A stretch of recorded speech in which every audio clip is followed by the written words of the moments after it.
श्री वृंदावनेश्वरी को हृदय से प्रणाम। नाम जप।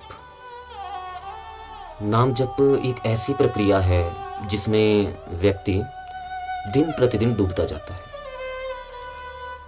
आपके सामने अनेक ऐसे भक्तों के नाम हैं जिन्होंने केवल मात्र नाम जप से परमात्मा को प्राप्त किया।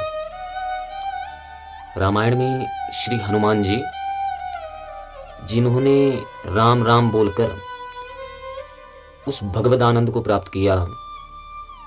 श्री हनुमान जी स्वयं भगवान शिव का एक अंश थे। श्रीमद् भागवत में भी इसके बहुत प्रमाण मिलते हैं। कल की वीडियो में भी मैंने एक श्लोक बोला था कि यत् फलम नास्ति तपसा योगेन समाधिना तत्फलम लभते सम्यकलौ केशव कीर्तनात्। अब मन लगे या ना लगे, यदि आप निरंतर नाम जप की कोशिश करते हैं तो फिर नाम का रंग आप पर चढ़ता जाएगा। रामायण में भी लिखा है कि कलयुग केवल नाम आधारा, जपत जपत नर उतर ही पारा। प्रत्येक युग के लिए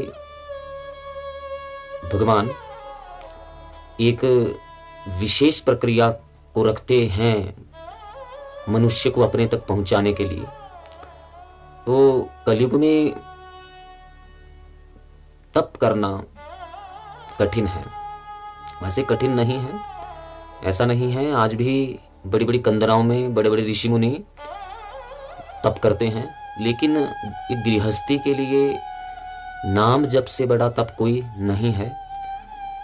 अब जब आप नाम जप शुरू करते हैं तो नाम जप एक साधारण सी प्रक्रिया लगती है। जैसे किसी व्यक्ति ने मान लो नाम जप शुरू किया तो उसका मन कई बार नाम छोड़ देगा, लेकिन निरंतर नाम जप करने से वो नाम जप पूरे शरीर में फैलने लगता है। और नाम जप के विषय में पूरे शास्त्र भरे हैं, क्योंकि आपने सुना होगा कि राम से बड़ा राम का नाम। नाम जप का अभ्यास। और कुछ व्यक्ति बोलते हैं कि कर्म बड़ा है, लेकिन वो इसलिए ऐसा बोलते हैं, वैसे कर्म तो बड़ा है ही। नाम जप हर कहीं फालतू बैठने से बेहतर है। व्यक्तियों के साथ, अन्य व्यक्तियों के साथ फालतू की चर्चा करने से बेहतर है कि आप नाम जप करो। अब कई बार मनुष्य जो है उसका मन अस्थिर रहता है, और उस अस्थिर मन में यदि आप नाम जप शुरू करते हैं तो बहुत जल्दी उसको स्थिरता मिल जाएगी। लेकिन नाम जप को छोड़ना नहीं पड़ेगा, क्योंकि नाम जप को अपनाना एक कठिन कार्य है। ये आसान काम नहीं है नाम जप करना। नाम जप जैसे आरंभ में तो यदि आप नाम जप शुरू कर रहे हैं तो मन उसको नहीं पकड़ पाता है। अगर आप अपने काम पर भी जा रहे हो तो तब भी आप नाम जप कर सकते हो। अपने कर्म के साथ यदि आपने नाम को जोड़ दिया तो वो सदकर्म बन गया, क्योंकि जो कार्य हम करते हैं वो किसी सकामता से जुड़ा हुआ है। उसमें कोई कामना है। उस काम को ईमानदारी से करो, और बीच बीच में जैसे जैसे आपको ध्यान आ रहा है वैसे ही आप नाम जप करो। नाम जप की महिमा बहुत अपार है, और नाम जप के विषय में जितना बोला जाए उतना कम है। नाम जप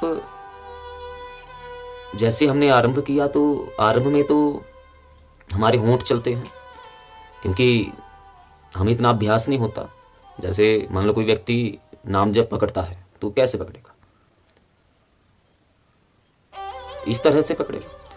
धीरे धीरे जब उसका अभ्यास बढ़ेगा तो वो होंठों को बंद कर देगा, क्योंकि जो नाम है उसके हृदय में चलने लगेगा, और हृदय में चलने के बाद नाम पूरे शरीर में चलने लगेगा।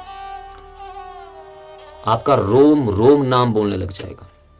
और तो और जब आप नींद में होंगे तब भी आपसे नाम जप हो जाएगा, आपको पता नहीं होगा, आप नींद में होंगे, लेकिन जब नाम जप का इतना अभ्यास होता है तो उसके बाद नींद में भी नाम जप चलने लगता है।